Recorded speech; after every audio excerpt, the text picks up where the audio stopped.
अगली कड़ी में हमारे बड़े ही क्रांतिकारी वीर मंगला प्रसाद जी मध्य शहर से चल के आए हुए हैं। मैं उनका बहुत बहुत स्वागत करता हूं और मैं चाहूंगा कि वो मेरे पास आ जाए और अपनी बात को रखें। मंगला प्रसाद हमारे बड़े क्रांतिकारी और बड़े अच्छे बड़े नौयुवक मंगला प्रसाद मौर्य।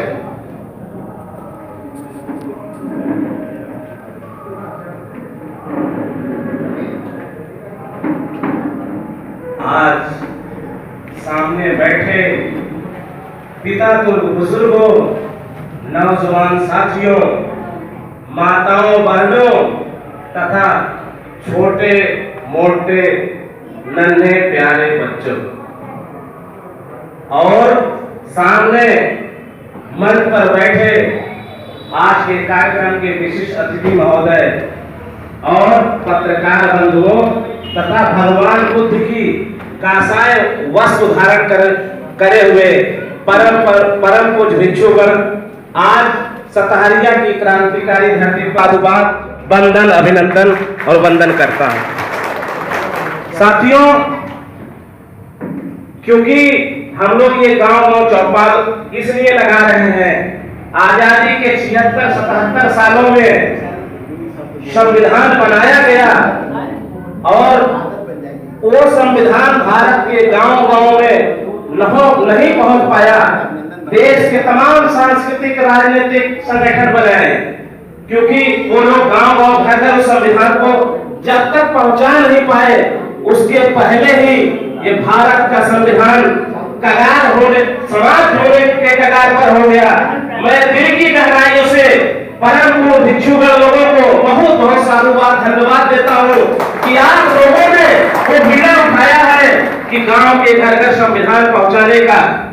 देश के तमाम ऐसे लोग हैं जो लोग समानता स्वतंत्रता बंधन पर कार्य नहीं करते, उनके घरों में उनके धार्मिक ग्रंथ पहुंच गए हैं, लेकिन अफसोस 22 जुलाई 1947 को संविधान कमेटी की बैठक में जो सम्राट अशोक के सपनों का भारत बनाने का जो संकल्प दोहराया गया, सर्वसम्मति से पास किया गया, ऐसा संविधान भारत के घर घर में नहीं पहुंच पाया।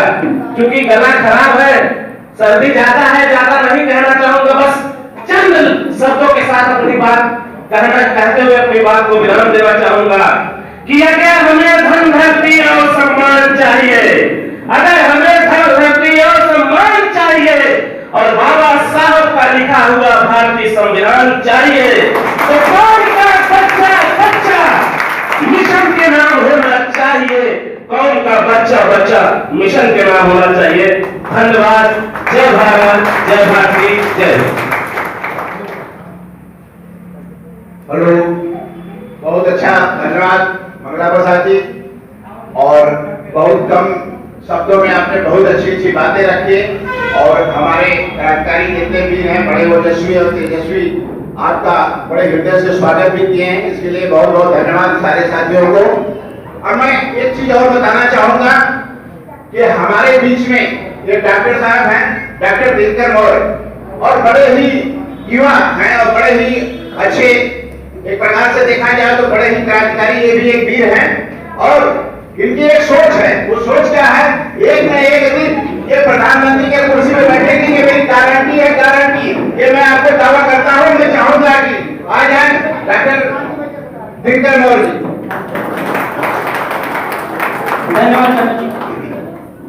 भगवान तथागत भगवान बुद्ध के चरणों में नमन करते हुए, बाबा साहब डॉक्टर भीमराव अम्बेडकर के चरणों में नमन करते हुए, यहाँ पे मंचासीन तमाम बड़े लोग और भिक्षुभूषण को के चरणों में नमन करते हुए मैं सिर्फ ये कहूँगा कि ये रथ यात्रा हमारे लोगों के लिए सबसे जरूरी इसलिए है क्योंकि संविधान के बिना आपके पास कुछ भी नहीं है।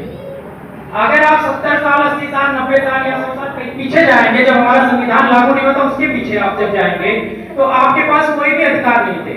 आज आप कमा रहे हैं, खा रहे हैं, पढ़ रहे हैं, वो सब आपको संविधान की देन है। जिनको लगता है कि उन्होंने कमाया है, ये बहुत बड़ी गलतफहमी है लोगों की। संविधान नहीं होता तो आप कुछ कर नहीं पाते, ठीक है। और जो आज प्रेजेंट सिनेरियो बना हुआ है, जो वर्तमान परिस्थितियां हमारे देश में बनी हुई हैं, एक धार्मिक उन्मादी, लेकिन वो एक पर्टिकुलर राष्ट्र बनाना चाहते हैं जो हमारा धर्म धर्मनिरपेक्ष राष्ट्र है उसको एक धर्म के रंग में रंगना चाहते हैं। वो उनकी सोच है, लेकिन हमारी सोच ये है कि जब तक हम संविधान को नहीं बचाएंगे हमारे पास कुछ नहीं बचेगा। आप इस गलतफहमी से निकलिए और आज से आपको लड़ना पड़ेगा। भिक्षु संघ के तमाम लोग या बहुत सारे लोग आज देश में लड़ रहे हैं, आप लड़ नहीं सकते तो कम से कम कंधा मिला उनके साथ खड़े तो हो जाइए। ये दौर वो दौर नहीं है कि आप फेसबुक व्हाट्सएप पे घर में बैठ के आप वो करिए। अब आप सबको जरूरत है कि मैदान में निकलिए और अपनी संविधान की रक्षा के लिए खड़े होइए। जय भीम, जय भारत।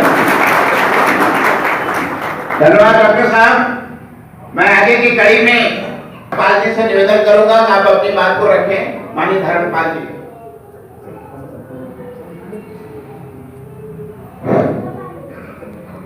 सर्वप्रथम करुणा के सागर महामानव तथागत भगवान बुद्ध तथा भारतीय संविधान के निर्माता परम पूज्य बोधिसत्व बाबा साहब डॉक्टर बी आर अम्बेडकर साहब को अपना श्रद्धा समर्पित करते हुए आज इस प्रोग्राम में उपस्थित भिक्षुगण को मैं वंदना करते हुए यहाँ पर उपस्थित सभी धर्म बंधुओं का मैं अपनी ओर से हार्दिक स्वागत अभिनंदन करता हूँ कि आप अपना अमूल्य समय दे करके मुझे भंते जी की बातों को सुनने के लिए बैठे हैं।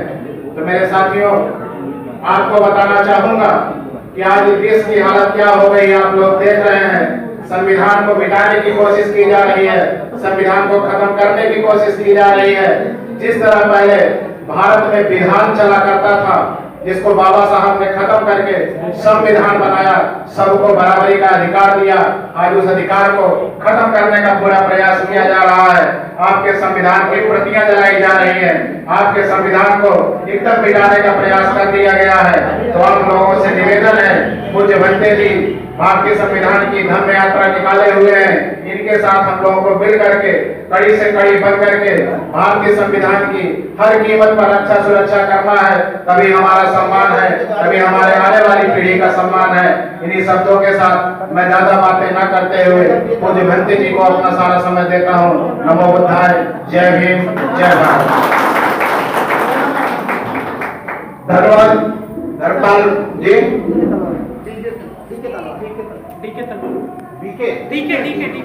हमारे बीच में डीके तलवार जी है, बड़ा अच्छा नाम है और ऐसा होना चाहिए। बंदूक तलवार और तो मैं डीके तलवार जी से निवेदन करूंगा आप आए और अपनी बाड़ी को रखें। थोड़ा कम समय लेंगे तो ज्यादा अच्छा होगा, कम शब्दों में ज्यादा ओजस्वी भाषण करते तो जो भी संविधान के प्रति बोले।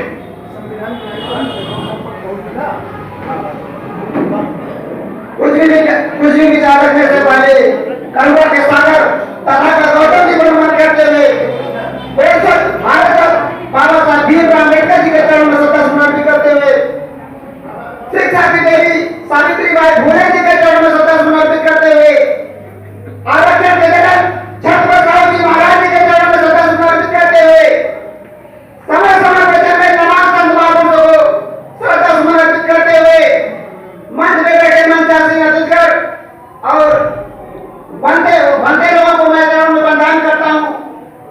और आज इस सहकारिता की पावन धरती पर आज जो यह कार्यक्रम हो रहा है, यह हमारे लिए हमारे पुरुषों के जो विचारों को रोक दिया गया था, आज हम लोग उसी विचारों को अपने कंधों पर लेकर गांव लेकर चल रहे हैं और वादा करते हैं कि अपने पुरखों की विरासत को बौद्ध जो बाबा साहब भीमराव अम्बेडकर 14 अक्टूबर 1956 को जो बौद्ध ग्रहण किया था, हम लोग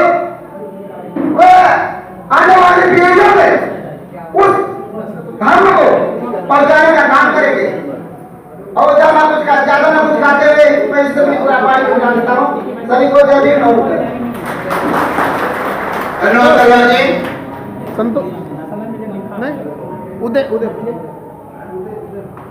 उदय भान जी, मैं आपसे निवेदन करूंगा, उदय भान जी आप आए, अपनी बात को रखें। माननीय उदय भान जी।